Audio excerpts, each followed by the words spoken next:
आपसा का विशेष रूप से आभार जिन्होंने मुझे आज डॉक्टर हरीश वानखेड़े सर के साथ बैठने का मौका दिया और आप सभी उपस्थित साथियों का हार्दिक आभार। हिंदी सिनेमा में जो उसकी जो नेचर है, ब्राह्मणिकल नेचर, और उसमें जो दलितों का जो चित्रण है वो किस तरह से किया जाता है, डिटेल में प्रोफेसर सर हरीश सर ने बताया। मैं इसके लिए प्रोफेसर चारू गुप्ता हैं दिल्ली यूनिवर्सिटी में, उनकी एक किताब है दलित एंड जेंडर के ऊपर उनका काम है, और उन्होंने उसमें कॉलोनियल पीरियड के अंदर जो चित्रण, उसमें प्रिंट में जो दलितों का चित्रण आया है उस पर उन्होंने काम किया है, और उन्होंने दिखाया है कि वास्तव में दलितों की स्थिति कुछ और थी, लेकिन प्रिंट ने उसको अपने अलग नैरेटिव से अलग तरह से प्रस्तुत किया। और अगर उनका काम वैसे तो प्रिंट के ऊपर है, लेकिन अगर उनके काम के पैरेलल अगर हम सिनेमा को देखें तो सिनेमा में भी बिल्कुल इसी तरह का चित्रण जो है दलितों का किया जाता है, उसको समझने के लिए कि दलितों की स्थिति कुछ और होती है, लेकिन वो अपने मनगढ़ंत तरीके से उनको अपने ढंग से चित्रण करता है। तो उसको समझने के लिए जो अभी लेटेस्ट में अमर सिंह चमकीला फिल्म आई है, हम उसके माध्यम से उसके ऊपर अगर उसकी समीक्षा करें, अंबेडकर पॉइंट ऑफ व्यू से, बाबा साहब के विचारधारा के चश्मे से अगर हम उसको देखेंगे तो उसमें वो चीज़ें समझ आती हैं। जैसे उदाहरण के रूप में जो अमर सिंह चमकीला फिल्म है, जब वो शुरू होती है तो उसमें एक उसने अपनी तरफ से एक मनोवैज्ञानिक स्टंट टाइप का खेला है। उसमें दिखाया है कि अमर सिंह चमकीला जो है वो अपनी एक छोटी एज में, टीन एज में, किस तरह से वो अश्लील गीत लिखता है और किस तरह से वो अश्लील गीत गाने लगता है जब जवानी की पहली सीढ़ी चढ़ता है। तो और पूरे पंजाब में वो किस तरह से अपना वो नाम जो है वो कमाता है अश्लील गीत गा के। तो फिर वो खोज करने की कोशिश करता है कि ये उसको मिला कहाँ से। तो वो पूरी तरह से उसमें वो ये दिखाता है कि ये उसने अपने आस पड़ोस में देखा, उसने अपने आस पड़ोस की महिलाओं से वो चीज़ें सीखी, उसने आस पड़ोस में ये सारी चीज़ें जो उसने रिश्तों का वो दिखाया है उसमें कि जीजा साली में क्या चल रहा है, देवर भाभी में क्या चल रहा है, जो वो गीत गाया करता था। तो उसने जो इम्तियाज़ अली साहब हैं उन्होंने फिल्म के अंदर ये उसके ऊपर थोपने की कोशिश की, और ये चीज़ आती कहाँ से है। मुझे लगता है कि ये चीज़ उन्होंने सीधा जो नैरेटिव था वो नैरेटिव उन्होंने उठाया है कामसूत्रा से। कामसूत्रा के बारे में एक मिथ है कि जो कामसूत्रा का रचनाकार था वो बचपन में अनाथ हो जाता है, फिर वो अपनी मौसी के पास रहने चला जाता है, और उसकी मौसी जो है वो वैश्या है, और उसके पास क्लाइंट आते हैं। तो वो बचपन से वो चीज़ों को देखता है और देखते देखते वो बड़ा होता है, और उसके बाद वो फिर उन्हीं चीज़ों के ऊपर एक शास्त्र खड़ा कर देता है, एक काम शास्त्र खड़ा कर देता है। ये एक मिथ है मतलब उसका कामसूत्रा का। और इम्तियाज़ अली क्या करते हैं कि इस मिथ को, कामसूत्रा के मिथ को अमर सिंह चमकीला के ऊपर थोप देते हैं बड़ी सफाई से। और इस तरह से थोपते हैं, उससे क्या होता है कि जिस कम्युनिटी में वो पैदा होता है वो पूरी कम्युनिटी उस कटघरे में आ जाती है कि इसका मतलब उस समाज में जो सारी चीज़ें चल रही हैं, उस समाज की औरतें जैसे वो चीज़ें गा रही हैं। ऐसा नहीं है जो औरतें ब्याह शादियों में गाया करती थी, हंसी मजाक होता था, वो सारे समाजों में होता था। कोई ऐसा नहीं है कि अमर सिंह चमकीला जिस कास्ट में पैदा हुए या दलित समाज में ही वो औरतें गाती थी। मैं अपना फील्ड वर्क करने के लिए, आज से 15 साल पुरानी बात है, मैं उत्तराखंड में था और वहाँ पे ब्राह्मण औरतों का मैंने एक लोकगीत सुना था। दिवाली के मौके पर वो 1 महीना पहले ही लोकगीत गाने शुरू कर देती हैं। तो उनके लोकगीत की पंक्तियाँ थी कि तुम कर लियो अपना ब्याह देवर, हमरे भरोसे मत रहियो।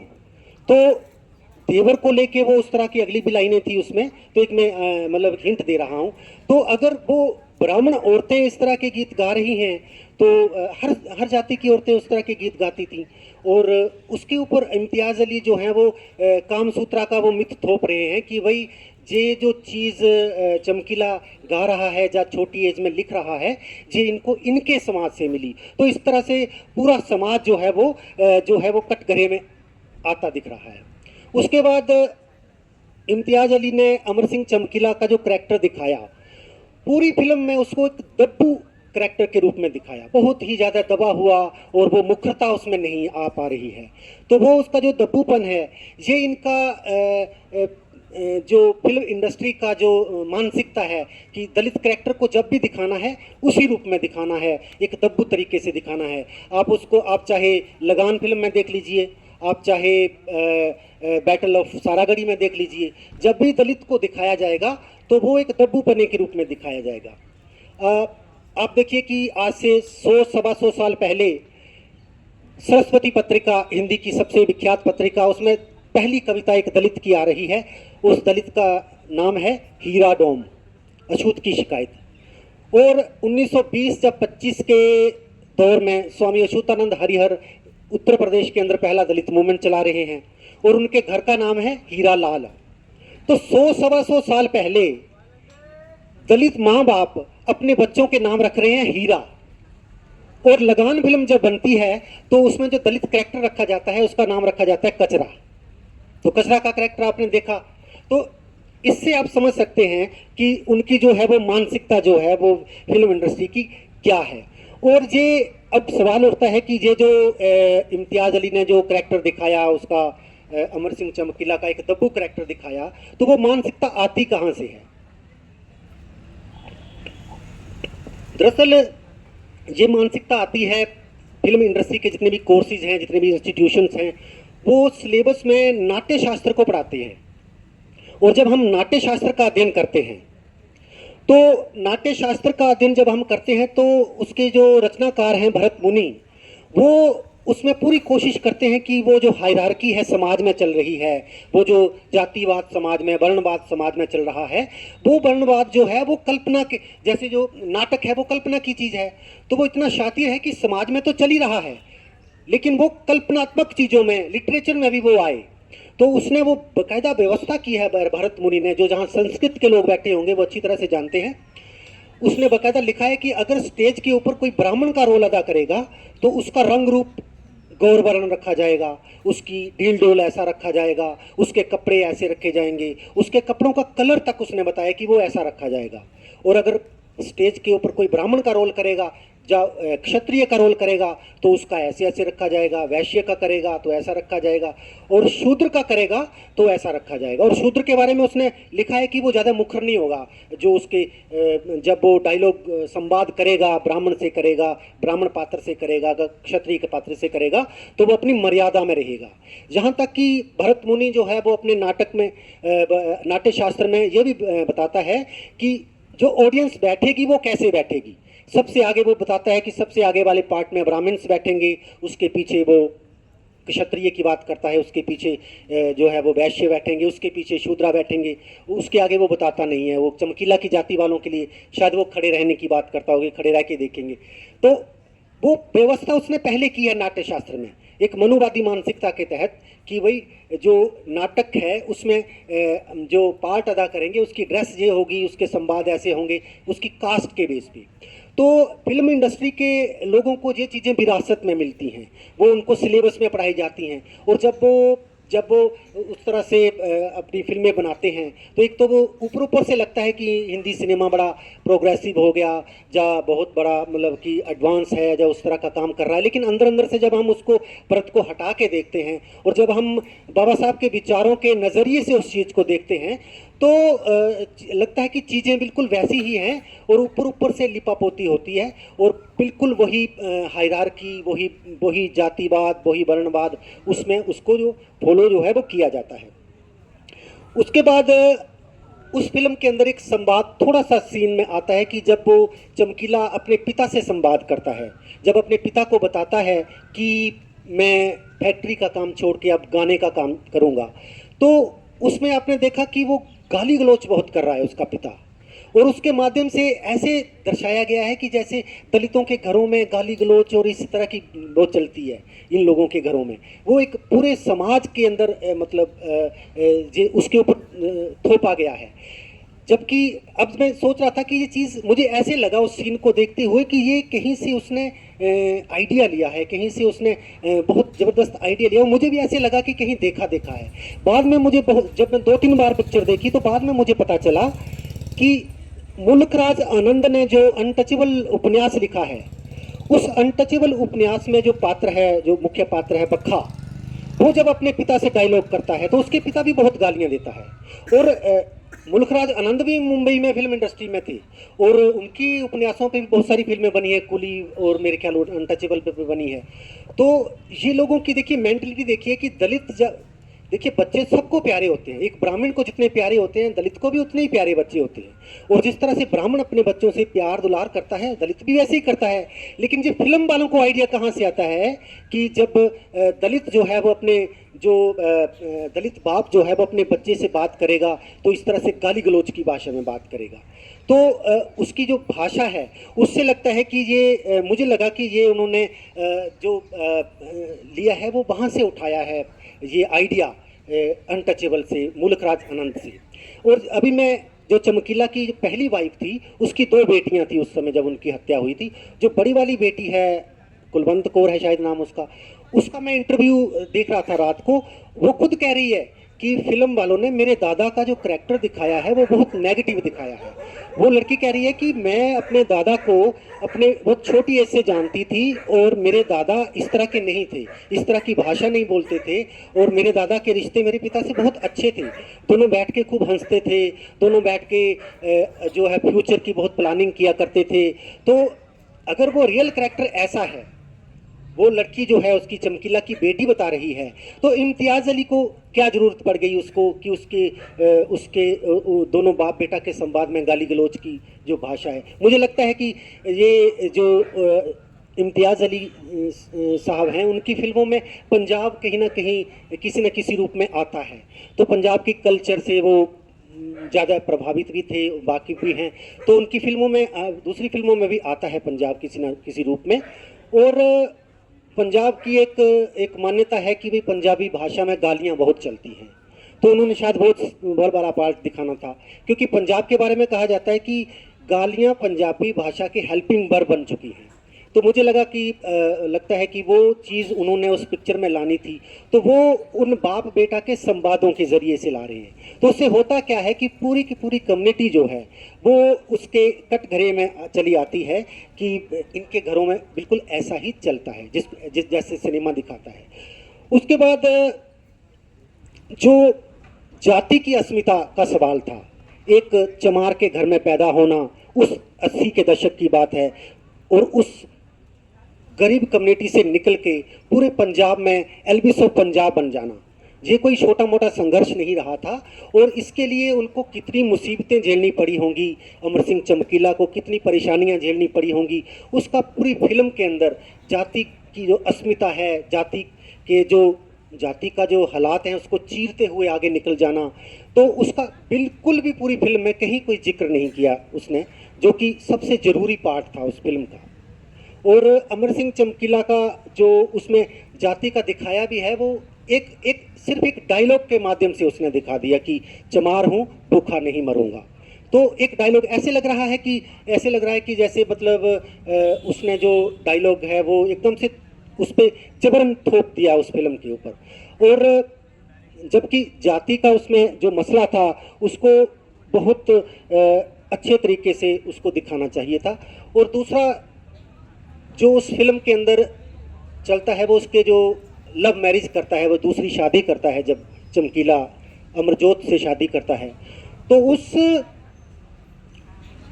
चीज़ को उसने इस तरह से दिखाया है कि जैसे मतलब मजबूरी है उसकी, अगर शादी नहीं करेगा तो जोड़ी टूट जाएगी, फिर वो आगे पब्लिक में वो चल नहीं पाएगा, तो मजबूरी टाइप की।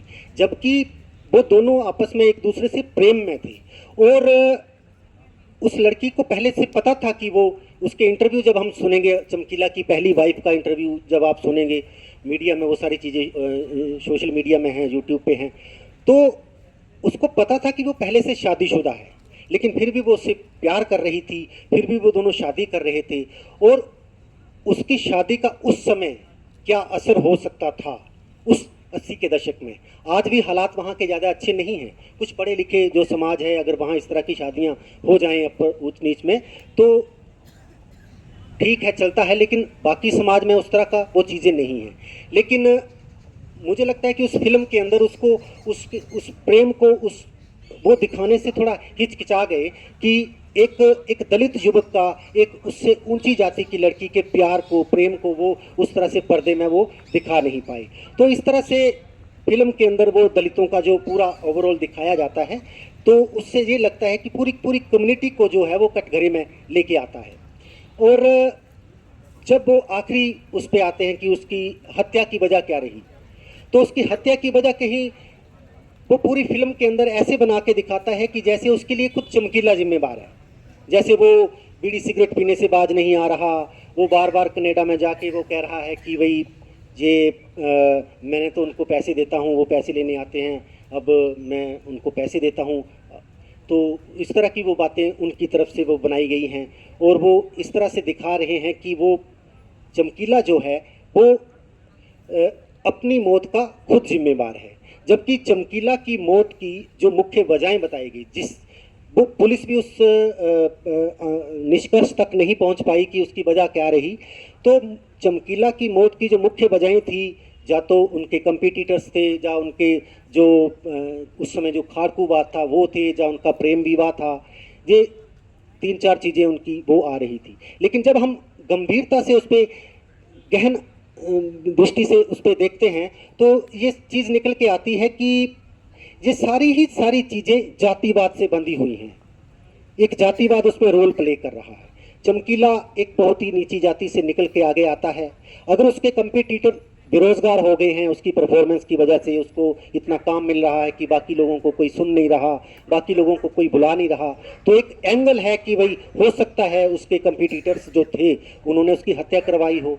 तो हम देखते हैं कि वो जो कंपटीटर्स हैं वो भी उससे ऊंची जाति के लोग हैं, वहाँ भी जातिवाद जो है वो निकल के आ रहा है। अगर उसकी शादी की वजह बनती है, जिसको वो फिल्म में इम्तियाज़ अली जो है वो दिखा नहीं रहे, तो अगर उसकी शादी की वजह जो है वो बनती है, उसकी मौत की वजह बनती है उसकी दूसरी शादी, तो वो लड़की जो है अमरजोत जो है जिससे वो शादी कर रहे हैं वो भी अपर कास्ट की है, तो कास्ट का एंगल वहाँ भी चला आ रहा है। और अगर खाड़कूवाद उसको मार रहा है, खाड़कू लोग उसको धमकियां दे रहे हैं, 3-3 संगठनों के उसको लेटर्स आए हैं, अगर खाड़कू भी मार रहे हैं, तो आप उसका अगर खाड़कूवाद का भी अध्ययन करेंगे तो एक विशेष जाति है जो खाड़कूवाद से जुड़ी हुई है। तो इन सारी चीज़ों को पिरोती हुई एक जाति है, एक कास्ट है, और वो जातिवाद जो है वो उसकी जो हत्या होती है चमकीला की, उसकी मुख्य वजह बन रहा है जातिवाद। और इस चीज़ को उस फिल्म में बिल्कुल नहीं दिखाया गया और बिल्कुल जातिवाद से हट के उसको उन्होंने, जैसे वहाँ उनको ये डर है कि वहाँ की जो अपर कास्ट कम्युनिटी है वो जिस नैरेटिव से उसको देखना चाहती है, जिस विचार से, जिस एंगल से उसको देखना चाहती है, तो फिल्म जो कार है उसने उस एंगल से उसको बनाने की कोशिश की है। तो इस तरह से, हालांकि ये अम्बेडकरवादी दृष्टिकोण से अगर हम देखेंगे तो फिल्म जो है वो उसमें जाति को लेके जब हम देखते हैं, जब बाबा साहब के विचार के नज़रिए से देखते हैं, तो उसमें इस तरह की कमियां निकल के आती हैं। लेकिन अगर हम उसको इंटरटेनमेंट की दृष्टि से देखते हैं कि दो चीज़ें तो हैं कि इम्तियाज़ अली साहब ने जो फिल्म बनाई है उसमें दो चीज़ें निकल के ये तो आती हैं कि चमकीला, जिसको पंजाबी बैकग्राउंड के लोग जानते थे या उसको सुनते थे, इस फिल्म के बाद पूरे देश के अंदर उसको लोग समझने लगे, उसके नाम को, उसके काम को, उसकी सिंगिंग, उसकी राइटिंग को। तो उनका जो एक जो नाम है वो जो है वो पंजाबी जो टेरिटरी थी उसके बाहर भी वो जाता है। अभी इसी यूनिवर्सिटी से एक लड़का पीएचडी उड़ीसा का करके गया था, आजकल वो उड़ीसा में एक डिग्री कॉलेज में प्रोफेसर है। उस लड़के का मुझे फ़ोन आया कि ये फिल्म मैंने देखी है, आप भी इसको देखना, बहुत बढ़िया है। हालांकि मैंने देख रखी थी पहले ही, तो मुझे लगा कि देखो उसका नाम इस फिल्म के माध्यम से किस तरह उड़ीसा तक जा रहा है। तो इस तरह से पहली बात तो ये होती है कि भाई अमर सिंह चमकीला जो है वो दूर तक जाता है। और दूसरी बात जो हुई है वो ये है कि इम्तियाज़ अली की जो दृष्टि है एक फिल्म मेकर के रूप में, एक दलित सिंगर जिसको कि वल्गर गीत गाने की वजह से हमेशा हाशिए की तरफ धकेल दिया गया था, उसमें भी एक नायक ढूंढ पाता है। तो ये उनकी अपनी दृष्टि है जिसकी तारीफ करनी चाहिए कि उन्होंने उसमें एक नायक की छवि देखी। अभी जो हम आलोचनाएं पढ़ रहे हैं, जो न्यूज़पेपर्स में चमकीला की समीक्षाएं इस फिल्म की आ रही हैं, तो उन समीक्षाओं में बहुत सारे जो समीक्षक हैं वो जातिवादी नज़रिए से उसको देख रहे हैं, उसको परख रहे हैं। और बहुत सारे लोगों ने तो ये भी लिखा है कि ये इम्तियाज़ अली के निर्देशन का सबसे मतलब कि अवनति का समय है, जो एक बलगर गीत गाने वाले में भी नायक ढूंढने की कोशिश कर रहा है। लेकिन ये समीक्षाएं भी वो उस मनुवादी दृष्टिकोण से करते हैं, जबकि इसी देश के अंदर पीपनी बजाने वालों को भारत रत्न दिए गए हैं।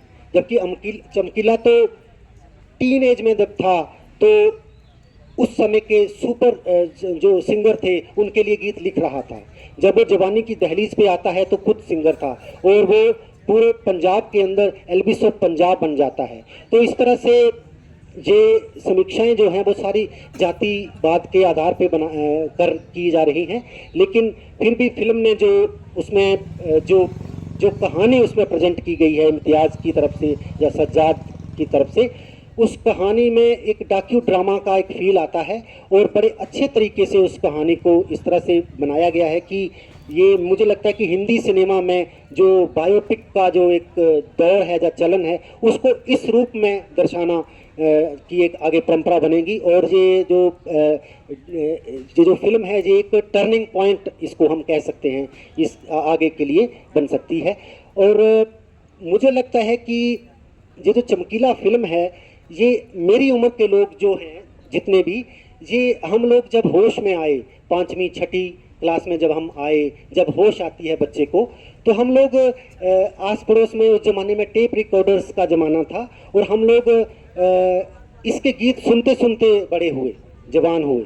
और मुझे याद है जब हम 5वीं 6ठी क्लास में थे तो अब आस पड़ोस में वो चलते थे, टेप रिकॉर्डर बजते थे। उस ज़माने में गाँवों में एक कल्चर थी कि लोग टेप रिकॉर्डर ज़ोर ज़ोर से लगाया करते थे, तो हम कई बार घरों में इसके गीत गुनगुनाने लगते थे। तो मुझे इतना सा याद है कि जब हम वो जो उसके 2 अर्थी गीत होते थे उसको जब हम घरों में गुनगुनाने लगते थे, तो हमारे जो बड़े बुजुर्ग थे वो हमें डांट देते थे। तो उस उम्र में हम नहीं समझ पाते थे कि हमें क्यों डांटा जा रहा है। तो इस तरह से हम लोग उसको सुनते हुए जो बड़े हुए, चमकीला को सुनते हुए। और चमकीला के जो रियल कैरेक्टर हैं इस फिल्म के, जैसे कि मैंने जब 7वीं जमात में था तो मुझे धुंधली सी याद है कि मैंने इनका शो देखा था। मैं पेपर थे होके छुट्टियां पड़ी थी, तो मैं रिश्तेदारों के जहाँ था तो वहाँ पे इनका शो हुआ था, तो हमने इनका रियल शो जो है वो वहाँ पे देखा। और उसके बाद 15-1 साल पुरानी बात है, मैं गाँव गया था तो मुझे पता चला कि होशियारपुर में एक पीर बाबा का मज़ार है, वहाँ सालाना उर्स लगता है, मेला होता है। तो वहाँ पे जयमन चमकीला का बेटा जो उनकी हत्या के समय 3 साल का था, तो वो आ रहा था, तो मैं स्पेशल उसको देखने वहाँ गया था। उसके बाद जो फिल्म में उसके गुरु दिखाए गए हैं, जो उसका मेन कंपटीटर दिखाया गया है सुरेंद्र जिंदा, जो बाद में बहुत बड़ा सिंगर बना, उसका नाम बदल के जितेंद्र जिंदा वगैरह कर दिया है। उसका शो मैंने दिल्ली में पंजाबी कल्चर नाइट हुई थी हरिनगर में, तो वहाँ पे देखा था। तो इस तरह से इस फिल्म के जो रियल कैरेक्टर्स हैं उनको मुझे देखने का वो सौभाग्य मिला है। और मुझे नहीं पता था कि ये फिल्म जो है वो हिंदी में बन रही है 2 साल पहले तक। ये तो मुजफ्फर अली खान साहब जो फिल्म निर्देशक हैं, उनकी ऑटोबायोग्राफी उनकी आई है जिक्र के नाम से। तो देहरादून में लिटरेचर फेस्टिवल था, तो वहाँ मेरी पीएचडी गाइड मोनिका दत्ता जो हैं वो वहाँ पे गई थी, उनकी ऑटोबायोग्राफी पे उनका लेक्चर था वहाँ पे। तो वहाँ इम्तियाज़ अली भी आए हुए थे, तो मैडम का उनसे परिचय करवाया मुजफ्फर अली साहब ने। तो उन्होंने बताया कि मैं पंजाब के एक सिंगर हुए हैं चमकीला, मैं उनके ऊपर फिल्म बना रहा हूँ। तो मैडम ने वहाँ मुझे फ़ोन किया, मोनिका दत्ता ने, कि ये चमकीला कौन था। तो चमकीला के बारे में मैंने उनको बताया कि इस तरह के उनके गीत थे, वो राइटिंग करते थे और सिंगिंग करते थे। तो मैंने पूछा, मैडम आप क्यों पूछ रहे हैं? तो वो बोली कि मुझे इम्तियाज़ अली मिले हैं जहाँ, तो उन्होंने कहा कि मैं चमकीला पे फिल्म बना रहा हूँ। तो तब मुझे पता चला कि इसके ऊपर फिल्म जो है वो बॉलीवुड बना रहा है। जबकि मैंने कोरोना से पहले एक पंजाबी चैनल पे एक प्रेस कॉन्फ्रेंस दिलजीत दोसांझ की सुनी थी, तो उस पर उन्होंने कहा था कि मैं इस पर फिल्म बना रहा। तो मैं सोच रहा था कि बॉलीवुड वाले बना रहे हैं, पंजाबी में बनेगी। तो लेकिन फिल्म जो है वो कोशिश की है कि एक दलित जो स्ट्रगल करके जो है वो बिल्कुल हाशिए से उठ के आता है और समाज के वो कितनी ऊंचाई तक पहुंचता है कि अपने समय का वो सुपरस्टार बन जाता है और जो पंजाब से लेके कनाडा तक का सफ़र तय करता है। और बहुत छोटी उम्र में वो एक सितारे की तरह, एक धूमकेतु की तरह चमक दिखा के वो चला जाता है। तो उसमें उन्होंने कोशिश तो की है, लेकिन उस कोशिश में दलित समाज का जो अम्बेडकरवादी थॉट से हम अगर उसका समीक्षा करें तो वो काफ़ी चीज़ें दब के रह गई हैं। जहाँ तक कि उनका जो नाम है चमकीला, उसने खुद उसके इंटरव्यू हैं, उसके जो गुरु थे सुंदर शिंदा, उनके इंटरव्यू यूट्यूब पे मौजूद हैं। उन्होंने ये नाम खुद अपना रखा था कि उस समय पंजाब में ऐसा चलन था कि जो सिंगर लोग थे वो नाम रखते थे, तो रंगीला नाम बहुत चलता था उस ज़माने में। तो दुर्गा रंगीला जैसा और भी बहुत सारे रंगीले बहुत थे उस समय। तो रंगीला के पैरेलल उन्होंने एक चमकीला नाम ढूंढा और उनके गुरु ने उनको नाम दिया था कि भाई तेरे में कुछ बात नजर आती है, तू चमकेगा, तो तू लंबे समय तक चमकेगा और बहुत ज़्यादा चमकेगा, तो तेरा नाम चमकीला हो गया, रंगीले बहुत हैं। तो लेकिन फिल्म में उसको दिखाते हैं कि वो जो है वो अनाउंसमेंट गलत हो गई, तो इसलिए बोला कुछ और था तो उसको चमकीला सुनाई दिया, तो उसका नाम फिर चमकीला ही पड़ गया। तो जहाँ तक कि वो जो अभी मैं बता रहा था कि वो नाम जो है वो नाम भी उनको पच नहीं पा रहा फिल्म इंडस्ट्री को, तो इस तरह से वो चाहते हैं कि कचरा टाइप का, जैसे वो लगान फिल्म में कचरा नाम रखा गया था, तो इस तरह का नाम हो। तो इस तरह के अम्बेडकरवादी नज़रिए से देखने पर हिंदी सिनेमा में जो दलित आते हैं वो उनका इस तरह से चित्रण किया जाता है। अभी 15-1 साल पहले की बात है, राजपूतों का कोई संगठन था, उसने ऑब्जेक्शन किया था कि फिल्मों के अंदर, नाटकों के अंदर राजपूतों को बड़े गलत ढंग से पेश किया जाता है, उनको शराब पीते हुए और गलत काम करते हुए दिखाया जाता है, जो बंद करिए। तो ये देखिए, वो अपनी अस्मिता के लिए मांग उठा रहे हैं। तो दलितों की भी अपनी एक अस्मिता है, वो भी चाहते हैं कि उनका चित्रण जो हो वो प्रिंट में हो या सिनेमा में हो वो अच्छे ढंग से हो। चारू गुप्ता ने बताया है कि कॉलोनियल पीरियड के अंदर जो दलितों का प्रिंट में जो चित्रण आया है वो जैसे थे उसके बिल्कुल उन्होंने जानबूझ के अपोजिट दिखाया है, तो बिल्कुल वैसे ही सिनेमा भी कर रहा है।